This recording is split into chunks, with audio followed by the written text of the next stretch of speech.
안녕하세요. 지식산업센터 전문기업 지산엔 박희성 대표입니다. 오늘 시간에는 지식산업센터가 왜 그렇게 좋은 부동산인지에 대해서 한번 지나온 시간을 한번 거슬러서 이렇게 오게 된 배경과 이 가치가 나타나게 된 것들을 통해서 그걸 한번 짚어보고자 합니다. 지식산업센터는 최초의 아파트형 공장이었습니다. 아파트형 공장. 아파트형 공장은 단일 건축물 안에 3개 이상의 업체가 이렇게 한꺼번에 조업을 할 수 있게 만들어 놓은 그런 집합 건물이라고 보시면 되는데, 이제 이 아파트형 공장의 최초의 취지는 국토가 이렇게 좁은 지역에서 국토를 이렇게 효율적으로 사용하기 위해서 이렇게 아파트형 공장이 맨 처음에 지어졌습니다.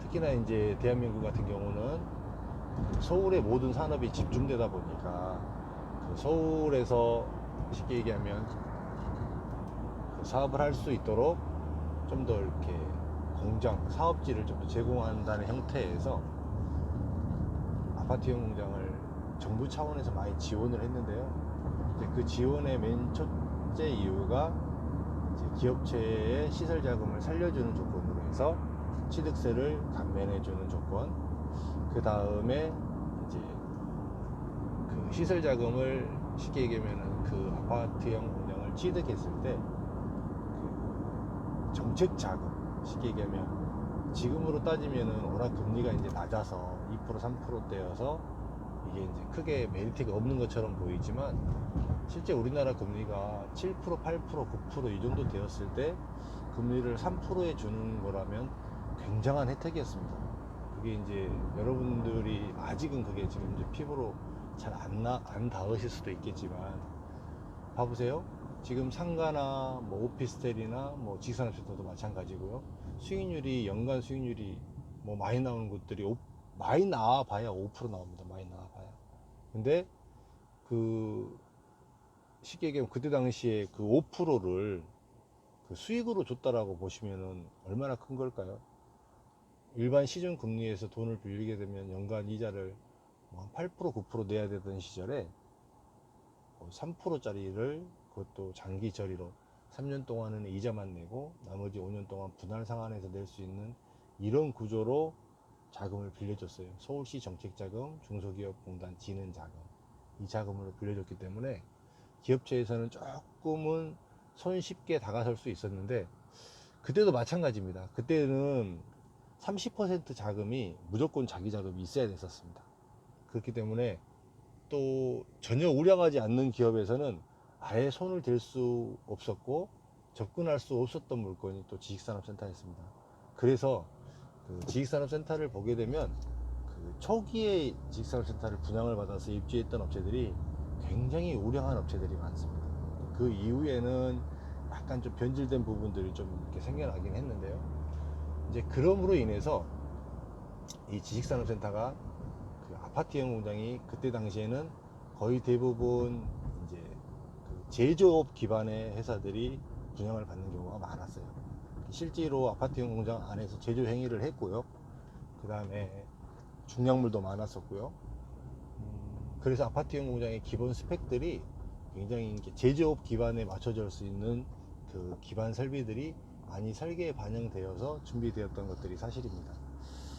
이제 이런 이제 아파트형 공장이 이렇게 굉장히 기업체들 사이에서만, 기업체들만을 위한 특별한 이렇게 영업 상품이었습니다.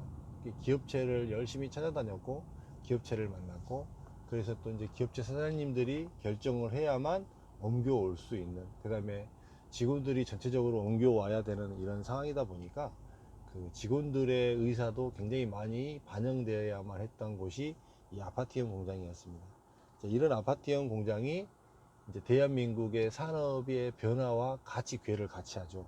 그러면서 이제 아파트형 공장에서 지식산업센터로 2011년도에 명칭이 바뀌게 됩니다. 그 시점이 이제 대한민국도 그 IT와 정보통신 이쪽 관련 기반 업체들이 정말 그 폭발적으로 많이 늘어나던 시기였고, 또 대한민국의 산업이 그렇게 많이 발전해 가던 시절이었기 때문에 그 아파트형 공장이 좀 이렇게 맞지 않는다. 실제로 또 아파트형 공장을 샀던 사람들이 거의 이제 IT 계열의 이쪽 회사들이다 보니까 이게 이제 약간 좀 괴리가 있었죠. 그래서 이제 국가적으로도 그 공식 명칭을 지식산업센터로 명칭을 하기에 이릅니다. 그러면서 이제 IT 기업체들이 이렇게 많이 들어왔죠. 그러면서 그 대한민국에 있는 모든 기업체들이 이제 지식산업센터라는 것을 거의 많이 인지하게 된 상황이 됐습니다. 그러면서 그 아까 말씀드렸듯이 대출을 70%만 대출을 해주던 것을 이제 그 회사 신용으로 개인 사업자는 개인 대표이사 개인 신용, 법인 같은 경우는 회사 신용으로 보고 그 플러스 10%에서 20% 정도, 최대 맥스가 한 90%까지 대출을 받아봤던 회사들이 꽤 있었어요. 그렇게 이제 되다 보니까 굉장히 많은 이제 그 기존에 이제 아파트형 공장에 투자했던 사람들이 실제로 요거에 대해서 굉장히 가치를 많이 느꼈죠. 그래서 아파트형 공장은 지식산업센터는 그 실수요자들이 물론 많이 샀지만 그 외에 투자자로 들어왔던 사람들이 거의 대부분 지식산업센터를 분양받아서 실제로 이 지식산업센터가 좋다라는 것을 피부로 느껴봤던 사람들만이 이 투자자로 들어왔습니다. 이분들은 굉장히 좀 시대를 앞서갔던 사람이었고 좀 판단이 빨랐던 사람이죠. 이제 이러면서 그런 분들이 그 전매 차익으로 돈도 많이 벌었고, 실제로 만약에 뭐 잔금 입주 때 문제가 생겨서 어쩔 수 없이 취득을 하게 되었을 경우에도 지나고 봤을 때 손해난 건물이 단 한 군데도 없었을 만큼 굉장히 가치적으로도 많이 올라갔죠. 그런 모습들이 이제 기반이 되다 보니까 일반 투자자들까지 들어오게 되면서 이 지식산업센터가 굉장히 선풍적인 인기가 끌게 된 것이죠. 이제 지식산업센터가 다른 그 부동산보다 좋다라고 하는 가장 결정적인 이유는 대출입니다. 대출. 다른 게 아니고. 지금도 지식산업센터가 뭐 수도권뿐만 아니라 서울 지역에 이렇게 많이 생기는 가장 결정적인 이유가 그 사업하는 사람의 입장에서도 대출이 많이 나오는 중공인한 건물일 때 담보 비율을 많이 잡아주는 건물이기 때문에 사업의 리스크가 그만큼 많이 줄어든다라는 얘기죠. 그래서 그 정책 자금이나 소시 자금으로 70% 대출을 해주는 거를 거의 대부분 1금융권에서 취급을 했습니다.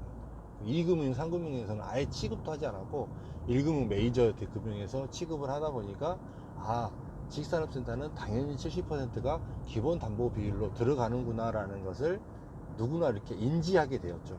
거기다가 플러스 알파로 신용으로 10%에서 80% 대출이 공식이 돼버린 것입니다. 공식이. 이 공식이 결과적으로는 지금 봐보세요.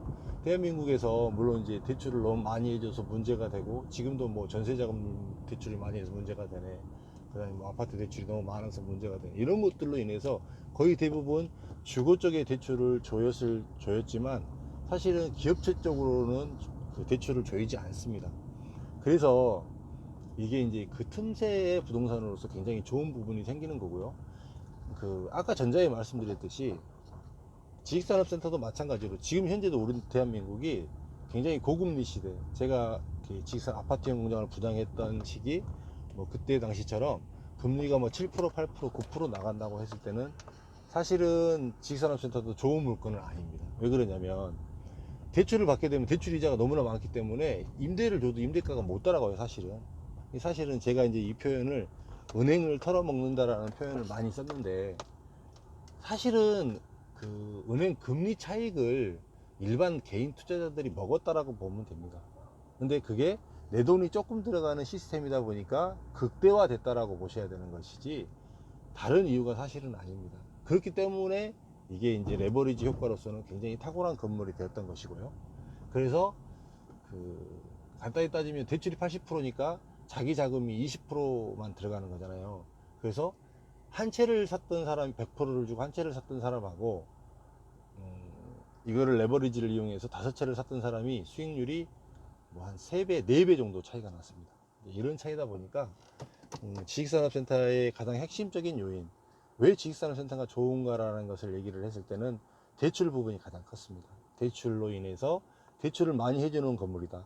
쉽게 얘기하면 내가 이 건물을 샀을 때 담보로 언제든지 80%를 받아서 쓸 수 있는 건물이다라는 개념이 굉장히 강한 건물이 강하기 때문에 사업하는 입장에서는 자금도 돌려야 되고 다른 쪽으로 써야 될 수 있는데 이런 부분이 굉장히 좋다라고 판단이 되어지는 것이죠. 그게 이제 일반 개인들까지도 통용이 되다 보니까 굉장히 좋은 건물로 되었다라고 보시면 됩니다. 오늘은 그 대략적으로 지식산업센터가 왜 어떤 과정을 통해서 이렇게 좋은 부동산이 되었는지에 대해서 한번 알아봤습니다. 오늘 여기까지 하겠습니다. 감사합니다.